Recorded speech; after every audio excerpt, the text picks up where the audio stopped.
Bugango Town Council eri ku nsalo ya Uganda ne Tanzania mu Bukanga constituency. Mu Isinjiro district abeetaga ekitebe okuddukanya emirimu mu gavumenti ey'ekitundu. Ku lwa Patriotic League of Uganda n'owagira Michael Toyota omumyuka wakulira ekisinde kino ne banne basibye mu Bugango nga basonda ssente okuzimba ekitebe ekya Town Council.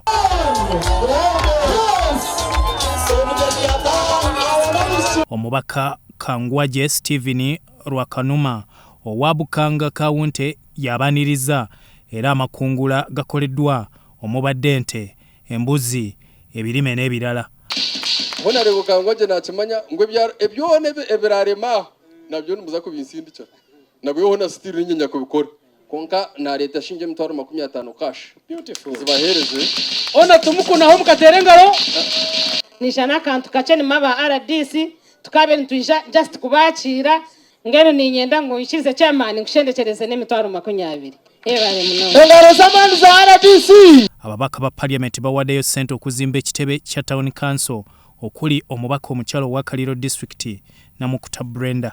Naye tusaba nti Mukama kyategese wano kikolebwe era tuli ba mukisa okubeera nti tuze okubeera part to development y'Isinjiro. Miliyoni emwe Mukama bampeera omukisa tebasiringa yetu miliyoni emwe mutero mugara bantu bwe engaro zamani wanga tukimanyi nti muzeeyi atukoze bulungi naye ate mu ngalo ze alina omwana bw'alikoowa alituwa omwana n'atwongerayo mu maaso.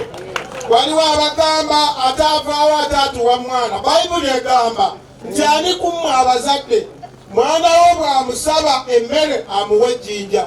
Chairman Wagira Toyota aguzeemu ku nte obukadde 10 mu makungula gano.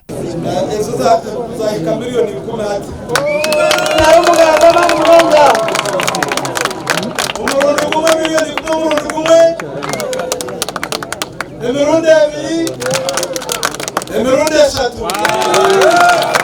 Ssentebe wa Kabale district Nelson Nshanga Basaija aguze ente obukadde 6 miliyoni 6 emirundi 3. Baba munonga okinisa Kangwaje abantu babukanga bakunkundire webale munonga okinisa honorable Kireya abantu bayisinje bakunkundire kandi batututera Karuru okinisa mukama weitu Toyota turakunda munonga turakushabira turya nyuma yawe kandi waratwera kutushemererwe ahabwawe.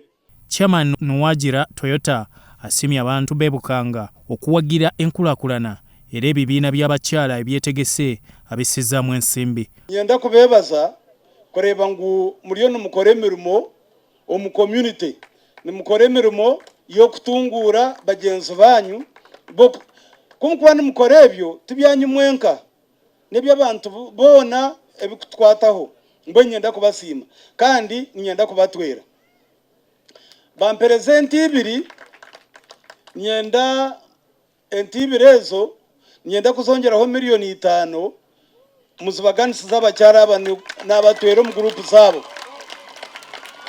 Hariho omuntu yampandikira aha nibamweta Kisanja Geoffrey yananshabe gari aija gyakiri. Obubaka obuvudde wa General Muhoozi Kainerugaba akulira ekisinde kya Patriotic League of Uganda bwa kutuusa nkulakulana mu bitundu bya Uganda byonna. Fenga PLU kyetuyigiriza abantu okwagalanya eggwanga lyabwe. Tewali buli muntu olina okuba nga omanyi nti eggwanga lyo bweba nga terina kyetaddewo oba terina bakweteekateeka tukole kubanga eggwanga lyaffe twagala kukulakulana. Gavumenti oluusi lwebanga terina ssente naye nga abantu basobola okwekolamu omulimu. Wano abantu bagaga balimi obalaba ensuku zonna ndowooza oziraba abantu basobola kubanga wano leero tusonze ssente miliyoni nga 10 abantu bagenda kuzimba ffe tuliwo okwagala eggwanga lyaffe okulaba nga tutambula gavumenti ejja kutusangayo nga tutambudde mu maaso. Omubaka Kangwaje asiimye abasitukiddemu okusonda ssente okuzimba ekitebe kya Town Council mu bakuŋŋaanyiriza obukadde 80 n'okusoba. konga ekensuso Patriotic League of Uganda eyindi munka member erukwebe mirukitinisa General Muhoozi Kainerugaba Vice World Chairman Michael Kaguta omurimo gwakorra Bugango na Bukanga turibebwa turi abazumura owekitinisa Minister Bright Rwamirama na owekitinisa President omurimo gubakorera ihangeri tirirubeba byatumubaze Godfrey ne Eddie Nsubuga Sorot TV Omunyo.